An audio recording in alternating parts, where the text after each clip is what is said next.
Hello दोस्तों halo alkane hello Erin बनाने की एक और विधि आज पढ़ लेते हैं। क्या कि एल्कीनो के हैलोजन से हमें हेलो एल्केन बनाने हैं। पहले अभिक्रिया देख लें किस तरीके से बनेगी कि एल्कीन मतलब कि कार्बन और कार्बन के बीच में क्या आना चाहिए भाई, डबल बॉन्ड। जैसे मैंने लिखा CH2 डबल बॉन्ड और CH2।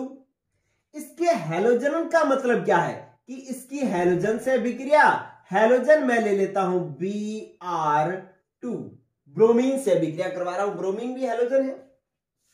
और ये अभिक्रिया मैं करवा रहा हूं CCl4 की उपस्थिति में। ये Br2 ना मैं रेड इंक से लिखता हूं, ये बड़ा लॉजिक है, गौर करना मैं ये ऐसा क्यों लिख रहा हूं।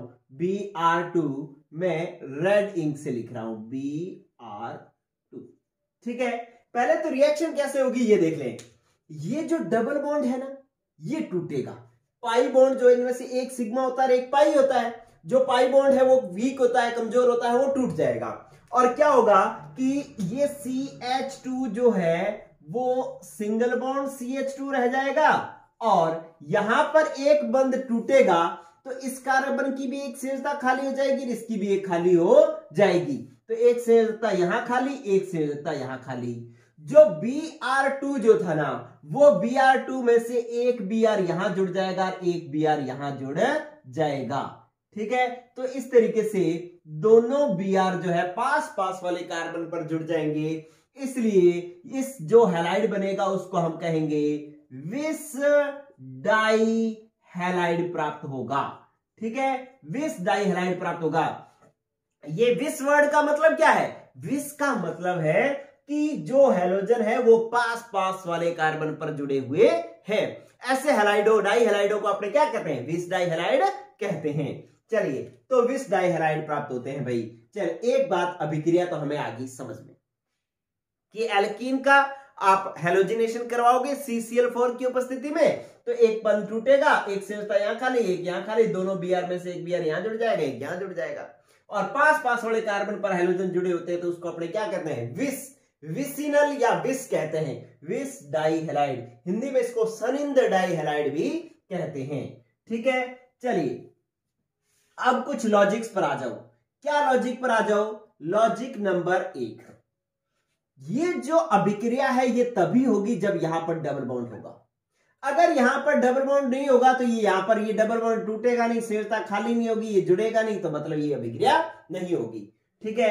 और इसका मतलब है ये अभिक्रिया तभी होगी जब डबल बॉन्ड हो या फिर ट्रिपल बॉन्ड हो। ट्रिपल बॉन्ड हो तब भी ये अभिक्रिया हो सकती है, ठीक है, क्योंकि पाई बंद होना जरूरी है, एक सिग्मा और एक पाई बंद होना जरूरी है। चलिए तो इसका मतलब है कि ये अभिक्रिया होने के लिए डबल बॉन्ड या ट्रिपल बॉन्ड होना आवश्यक है। और डबल बॉन्ड या ट्रिपल बॉन्ड वाले एल्केनो जो हाइड्रोकार्बन होते हैं उनको हम कौन से हाइड्रोकार्बन कहते हैं, असंतृप्त हाइड्रोकार्बन कहते हैं।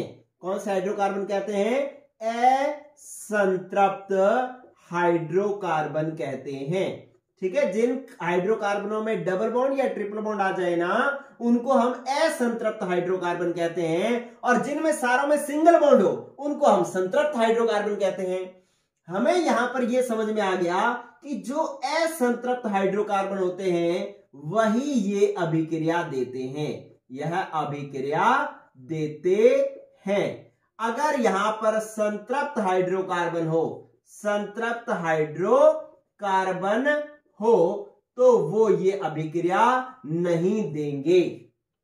इतनी बात ये समझ में आ गई, क्योंकि इस पाई बंद का सिग्मा बंद, आप कोई ऐसे सोच रहा है क्या, कोई ऐसे सोच ले कि सर फिर ये सिग्मा ना बनाओ अकेला पाई बना लो, आप कह रहे हो पाई बंद जरूरी है, तो नहीं बच्चों, बेसिक में आप जानते हैं कि सिग्मा बंद के बाद ही पाई बंद बनता है। मतलब एक सिग्मा बंद बनेगा तभी दूसरा पाई बंद बनेगा, मतलब जो दूसरा होगा या तीसरा जो बंद होगा वो पाई बंद होता है, पहला तो सिग्मा ही रहेगा।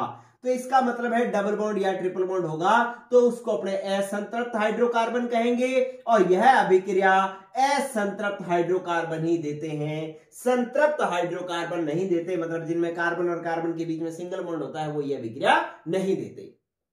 चलिए एक बात भी समझ में आ गई।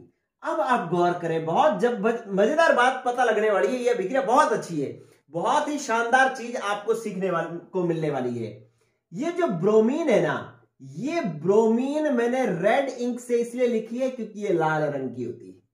कैसी होती है भाई?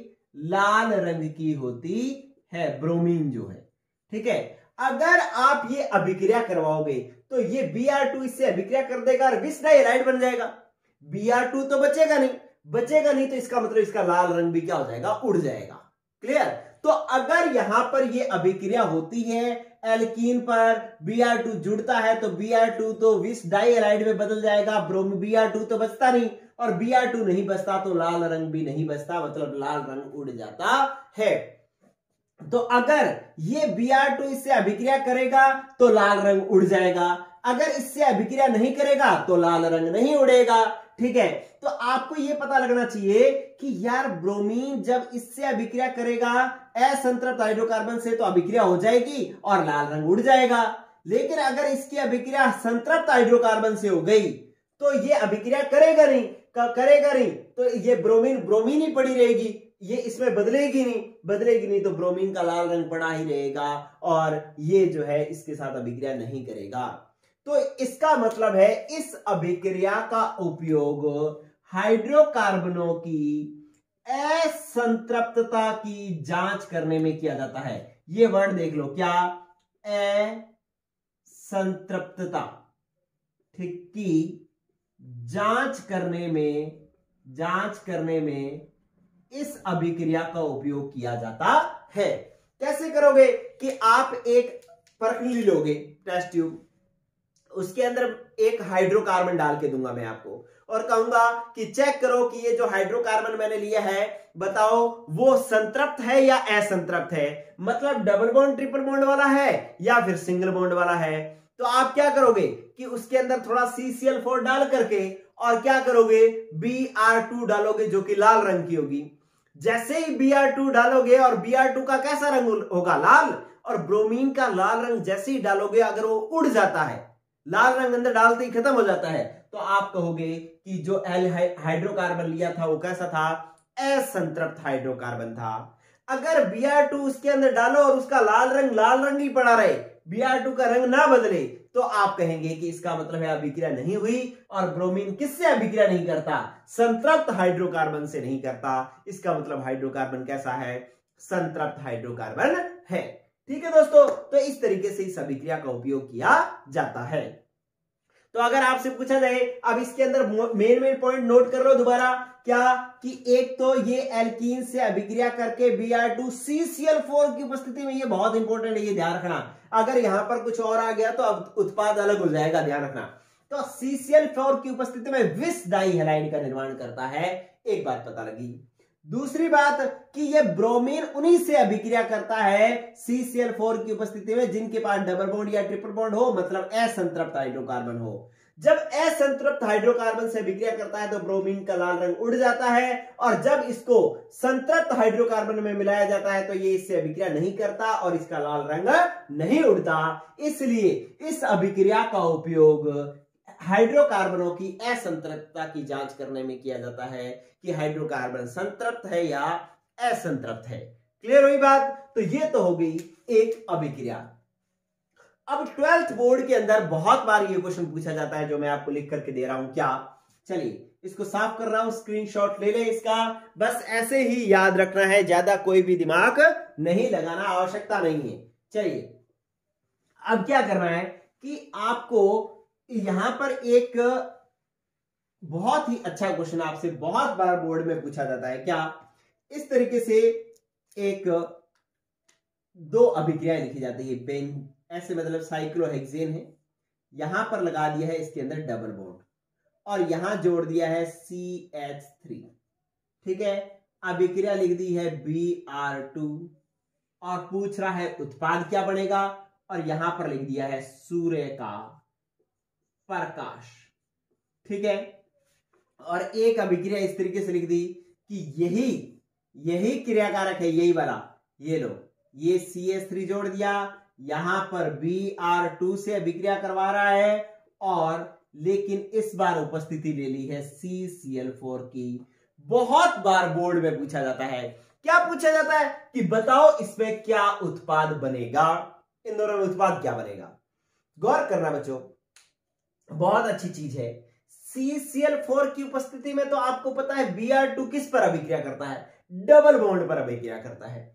CCl4 की उपस्थिति में योगात्मक अभिक्रिया होती है और ये Br2 किस पर अभिक्रिया करता है, डबल बॉन्ड पर अभिक्रिया करता है। और डबल बॉन्ड पर कैसे अभिक्रिया करेगा कि डबल बॉन्ड कहां है, ये पड़ा डबल बॉन्ड, और तो पूरे में कहीं डबल बॉन्ड है नहीं। तो क्या होगा कि ये आपके पास साइक्लोहेक्सेन, ये CH3। अब अगर ये बंद टूटेगा तो एक संयोजकता यहां खाली होगी, एक यहां खाली होगी, तो इस Br2 में से एक Br यहां जुड़ जाएगा और एक Br यहां जुड़ जाएगा। क्लियर हुई बात। लेकिन ये तो इस अभिक्रिया का तो उत्पाद ये बनेगा। अगर यहां पर उत्पाद पूछे तो अब सूर्य के प्रकाश की उपस्थिति में, सूर्य के प्रकाश की उपस्थिति में बंद का होता है समांश विखंडन, और समांश विखंडन होता है तो मुक्त मूलक बढ़ेगा। समांश विखंडन से क्या बढ़ता है, मुक्त मूलक। और यहां पर जो अभिक्रिया होगी वो होगी मुक्त मूलक प्रतिस्थापन अभिक्रिया होगी। और मुक्त मूलक प्रतिस्थापन जो अभिक्रिया होती है वो एल्केन पर होती है। कहां पर होती है, एल्केन पर। तो एल्केन का कार्बन ये वाला है, ये CH3, ठीक है, ये सिंगल बॉन्ड से जुड़ा हुआ ये कार्बन जो है ये एल्केन है। और यहां पर क्या होगा कि इस Br2 का एक Br यहां जुड़ेगा, प्रतिस्थापन का मतलब एक Br मुक्त मूलक यहां जुड़ेगा और H मुक्त मूलक जो निकलेगा वो HBr निकाल देगा और एक Br यहां पर जुड़ जाएगा। मतलब यहां पर जो उत्पाद बनेगा वो ये बनेगा कि आपके पास डबल बॉन्ड, ये double bond as it is पड़ा रहेगा, इसके पर कोई अभिक्रिया नहीं होगी। क्यों, क्योंकि इस पर तो अभिक्रिया CCl4 की उपस्थिति में होती है। और अगर सूर्य का प्रकाश हो तो ये एल्केन पर अभिक्रिया करेगा और यहां पर बन जाएगा CH2 और एक Br यहां पर जुड़ जाएगा और HBr निकल जाएगा। ठीक है, तो अगर सूर्य का प्रकाश लोगे तो ये उत्पाद बनेगा और अगर CCl4 लिया तो ये उत्पाद बनेगा। Very very important reaction. ठीक है, ये वाला क्वेश्चन बहुत इंपॉर्टेंट रहता है। चलिए दोस्तों, ये बात हुई खत्म। आज की ये रिएक्शन होगी कंप्लीट। कल मिलेंगे नेक्स्ट रिएक्शन के साथ में। आज के लिए इतना ही। आप सबको पता होना चाहिए कि हम अलग अलग एपिसोड में अलग अलग रिएक्शंस करके चैप्टर पूरा करेंगे। ओके दोस्तों, पढ़ते रहें। Good luck, bye.